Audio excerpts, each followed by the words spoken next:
مگر ایک بچے کی طرح خود پسند شخص کا کسی دوسرے انفرادی طور پر طاقتور شخص سے واسطہ پڑتا ہے تو پھر مسئلہ بن جاتا ہے۔ اگلی خصوصیت ان میں جو ہوتی ہے وہ ہے سمارٹ اور مثبت سوچ کے مالک ہوتے ہیں۔ یہ لوگ جانتے ہیں کہ اپنے نظریات کو کس طرح استعمال میں لانا ہے، اور بعض اوقات یہ اپنے نظریات کے لحاظ سے وقت سے آگے ہوتے ہیں۔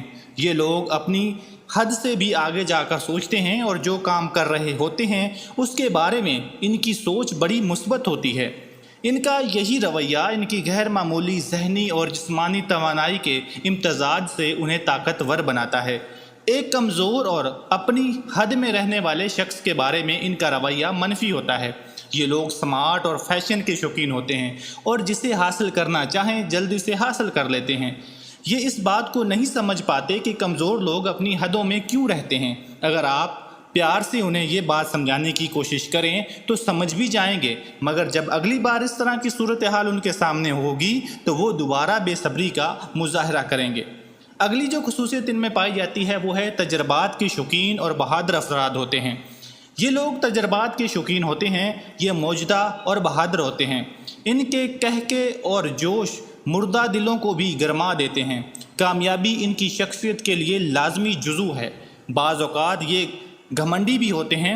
برج حمل قربانی کی علامت ہے، جبکہ اس برج کی علامت مینڈھا ہے۔ مینڈھا موسم بہار کی علامت ہے۔ اگلی جو ان کی خصوصیت ہے وہ حمل افراد نیک، دلکش اور اچھی دماغی طاقت کے مالک ہوتے ہیں۔ حمل افراد فطری طور پر نیک، دلکش، اتوار اور اچھی دماغی طاقت کے مالک ہوتے ہیں۔ یہ لوگ چاہتے ہیں کہ دوسرے ان پر بھروسہ کریں یا ان کے دستے نگر بن جائیں۔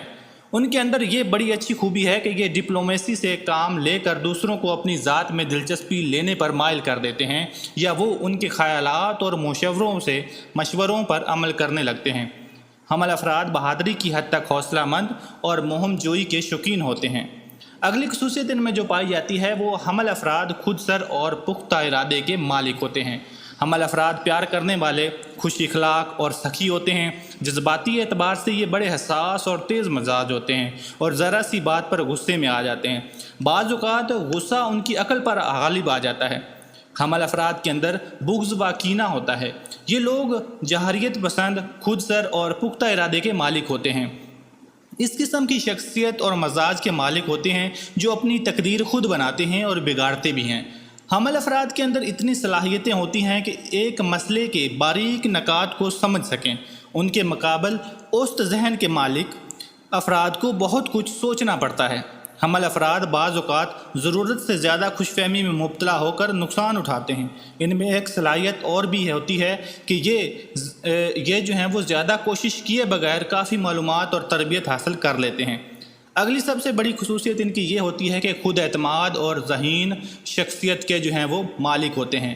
ان کی سب سے بڑی مشکل یہ ہے کہ ذرا بھی ترنگ میں ہوں تو کسی بات پر بغیر سوچے سمجھے عمل کر بیٹھتے ہیں۔ ان کو چاہیے کہ اپنے جذبات، نظریات کو ہوشیاری سے جائزہ لیتے رہیں اور فوراً اس پر ہرگز عمل نہ کریں۔ بہت سے حمل افراد بڑے ذہین ہوتے ہیں، لیکن اس شعبہ میں بھی وہ ہر اول دستہ کا کام کرتے ہیں۔ مجموعی طور پر حمل افراد میں اتنی زیادہ خود اعتمادی ہوتی ہے کہ وہ دوسرے ان سے سبق حاصل کر سکتے ہیں، چونکہ ان کی جڑیں چٹانوں کی طرح مضبوط ہوتی ہیں۔ اس لیے وہ زندگی کے بڑے جو ہے وہ خطرناک بحرانوں سے بچ کر نکل جاتے ہیں۔ حوصلہ اور خود اعتمادی ان کو فطری طور پر لیڈر بنا دیتی ہے۔ وہ حقیقی طور پر دوسروں کو کنٹرول نہیں کر سکتے۔ اگلی سب سے بڑی خصوصیت ان کی کامیاب افراد کے طور پر سامنے آتی ہے۔ بعض حمل افراد کے لیے یہ بات بڑی مشکل ہوتی ہے کہ آخر تک ایک ہی منصوبہ پر متواتر کام کرتے رہیں۔ اس کی وجہ یہ ہے کہ وہ بہت جلد بور ہو جاتے ہیں اور نئی مہم جوئی کے لیے روانہ ہو جاتے ہیں۔ کوئی نیا کام شروع کرنے کے لیے وہ اس بات کو ترجیح دیتے ہیں کہ پرانا کام مکمل کر لیں یا کسی اور کے سپرد کر دیں۔ جن حمل افراد کو یہ بات معلوم ہو جاتی ہے کہ کوئی نیا کام شروع کرنے سے پہلے پرانے کام کو مکمل کر لینا چاہیے، وہ اپنے کیریئر اور پیشے میں بڑے کامیاب رہتے ہیں۔ مجموعی طور پر حمل افراد یہ چاہتے ہیں کہ سوسائٹی ان کی صلاحیتوں کے مطابق ان کی قدر کرے اور ان کی حقیقی کامیابیوں پر ان کی ستائش کرے۔ السلام علیکم۔